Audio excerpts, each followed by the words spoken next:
Hey, hello friends. So I am doing another broadcast tonight after all, so hope I'm not driving you crazy with too many alerts, too many notifications. Be that as it may, I didn't know if I'd do another one today. Here I am, sure enough. So this is, well, let's get legal. Daily Art Adventure number 783, second acrylic white. And again, I forget what layer I'm on, but I would guess it's about number 9, maybe 8. And the last thing I did right before, when you weren't looking,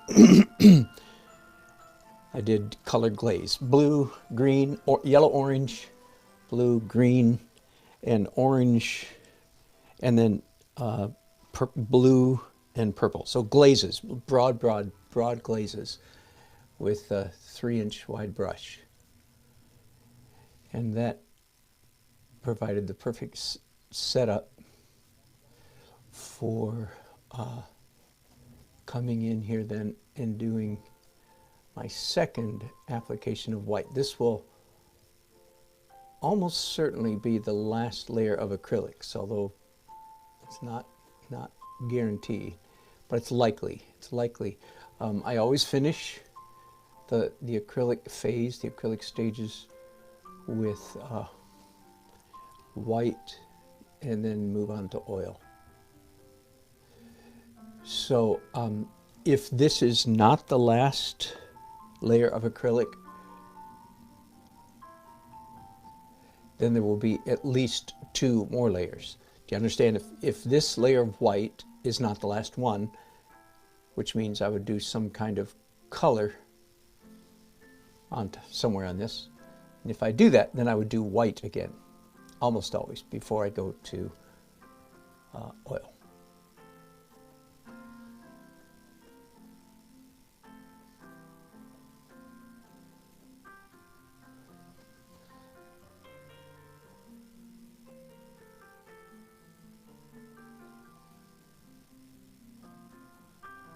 I had a new viewer at near the end of my last broadcast, just an hour and a half, 2 hours ago, whatever it was, asked me what was the purpose of the initial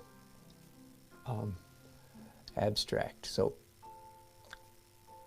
clearly he was not watching the part of the video where I explained that at great length.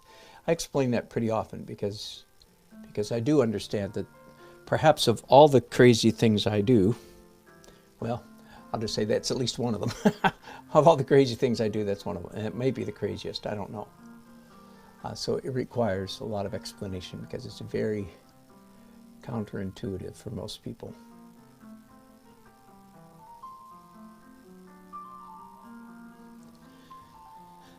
I want to, and I'm going to answer that question. I mean, I answer it repeatedly, but I'm not going to answer it philosophically. And I'm going to answer it eyeball-ish. I'm going to zoom right into the part I'm working at. A couple of funny things. First of all, these two orange lines right there, you can see, that's part of the original abstract painting coming through. And let me describe it. I often say I'm not smart enough to paint good, and I know that's bad grammar usage, but bear with me because it sets up a parallelism. Okay, so I'm not smart enough to paint good, but I'm smart enough to spy some good painting when I see it, and then leave it. In other words, not cover it up. Okay, and those little orange lines are a classic example of that. If I didn't do an abstract painting underneath my representational painting, then there's no way in the world, no way, would I, at this stage of the game, would I say, you know what, a couple orange marks right there would look really good. Are you following me? I'm not that smart. I would never do that. So I'm not smart enough to paint good. But are those two orange lines beautiful? You bet they are. No, no, no, no. If you are an artist and you're stuck, or you're committed to the first half of Art Journey, which is you're committed to painting stuff that looks like stuff, that's what I call first half of the Art Journey. Then that doesn't make any sense to you at all, because you're trying to figure out, well, I don't get it. What is that orange supposed to be? Is that like, you know, sun rays, or is that like a dead branch, or is that some orange? No, and none of that. No, no, no, no, none of that, none of that, none of that. Those orange marks are absolutely and purely abstract marks. They do not stand for anything. They do not represent anything in nature. Do you understand? Now, they could be construed as branches, I suppose, but they're a little bit peculiar. Kind of the wrong angle and the wrong color, and there are two of them parallel to each other, right? So, no, it's not very good realism. And again, if you're a new viewer, just keep watching.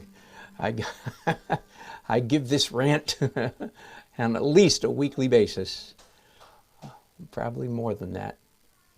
The difference between the first half of the Art Journey and second half. First half, you're learning to paint stuff that looks like stuff.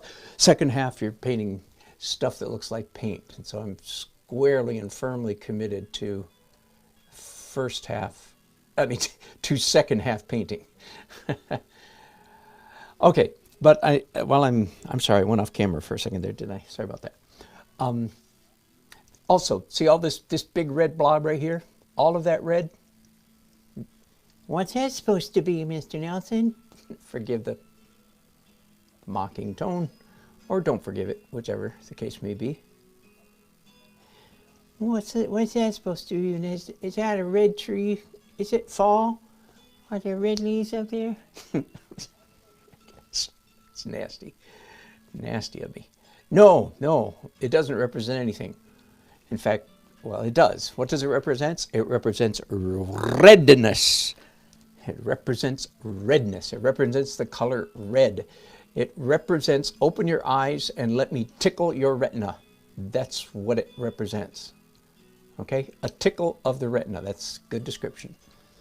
That's a good description of all good painting, as a matter of fact. What is good painting? Painting that tickles your retina. Now see, that's completely counter to the entire 20th century modern art movement, where they say good painting is that which irritates your mind, provokes you, makes you, and I have so little taste, patience. It's not because I don't understand it. Oh, I do understand it. And I vehemently disagree with propagandistic, preachy, political painting. I mean, and I am absolutely convinced that the day will come that the entire Western world will wake up to the reality that I experience right now, that all of that preachy crap is just preachy crap. Anyway, I've turned dark all of a sudden here, haven't I? So good painting tickles the retina. And of course, by that I really mean it tickles the seeing part of your brain. But, so all that red, see, I'm not smart enough. I would never, I would say, I'd never in a million years think of, by golly, it'd be fun to have some really bright red in there. That would never happen, right? Not gonna happen. But it's already there. Why? Because I put it on the canvas first things. One of the first marks I made. Big red stroke. And there it is. Now let me answer some of your objections. What happens if there's a that I don't like? Oh, then I cover it up. But continually, even after doing this for a number of years, this crazy abstract underneath, it's grown and developed and become more important even in the last year. But I've been working in that direction for years and years. What surprises me is how often, how rarely, I'll put it this way, how rarely those abstract underpainting marks bother me. Almost always, it's uncanny how consistently I evaluate, I judge that they in fact look quite good, and I'll leave them. That's why I cover the entire canvas with abstract. See these, whoops, let me see, I went off camera just a bit. Did I see these two blue marks right here? Same thing, completely abstract. Likewise, this blue streak, red streak right there.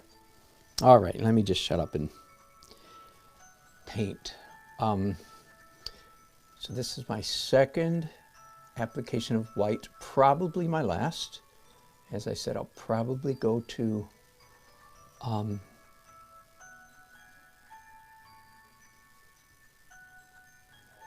oil after this. And the first thing I do in oil is glaze. Different colors, very transparent, just like the acrylics. Very transparent, different colors of transparent glaze. Now, some of what's happening down here, by the way, you can't make it out. There's a bank of bright green grass right there, you can see, and then the little tiny orange bits. I don't know if you can see, that's water, that's the lake. So the lake is way down the hill. We're up on a hill, we're looking way down.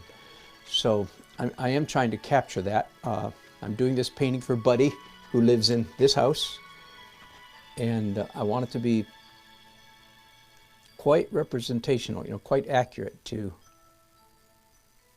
the land. Thankfully, I've actually been there. My wife and I visited Buddy and delivered a painting to him last summer.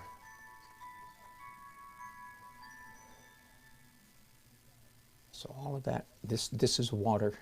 That's going to be orange, reflection of the sky. This is going to be green. And again, earlier I was talking about how this painting everything in white can be confusing to intermediate painters who are trying to emulate me in some way when I have a class. Because it's so counterintuitive. They say, but it's not white. Yeah, but it's white right now because we're going to make it green and orange by doing glazes on top of it.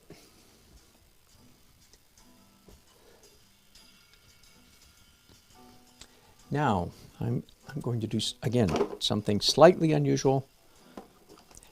Not extremely, but slightly. I think I'm going to graduate to a pale, opaque blue, because I don't want to do white all the way up in here. That'll create too much confusion and work for myself. So I see an opportunity to just shortcut a little bit. So of course, theoretically, I could do all this in white, right?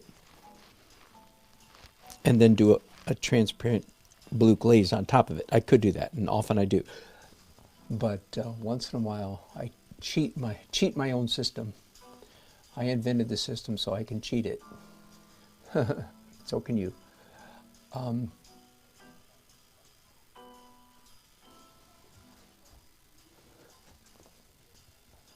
There is a tiny bit of blue in the photograph that Buddy sent to me up here, and I'm exaggerating it a good deal, a considerable amount, because I feel like that little bit of blue, there will also be some blue down here on the path, but I feel like it's quite important to the color balance of the overall painting. There's so much warm. There's green here, but the green is very warm. And again, there's my photograph. Do you see how warm that green is? I cooled it down a little bit in my gouache sketch, but I'm gonna keep it fairly warm. Okay, I'm going to end this broadcast really short. Sorry about that. Hope you didn't break a neck getting here. The rest of the family is getting home, and I'm going to have to run downstairs and interface with them a little bit. And besides, what I'm doing is just a little bit too boring. I've shown you enough to give you a good sample of what it is I'll be doing for a while. Little bits of light all down here. Well, let me just not answer, but point out again. The way to paint trees is layer by layer by layer. And what I mean by that is you paint the sky, then the tree, assuming the tree's in front of the sky, of course. You paint sky, tree, sky, tree, sky, tree. So that's what you've seen me do here several times already on this painting today. Okay, thanks for watching. Sorry it's so short. Hope that's all right. Love you. Bye.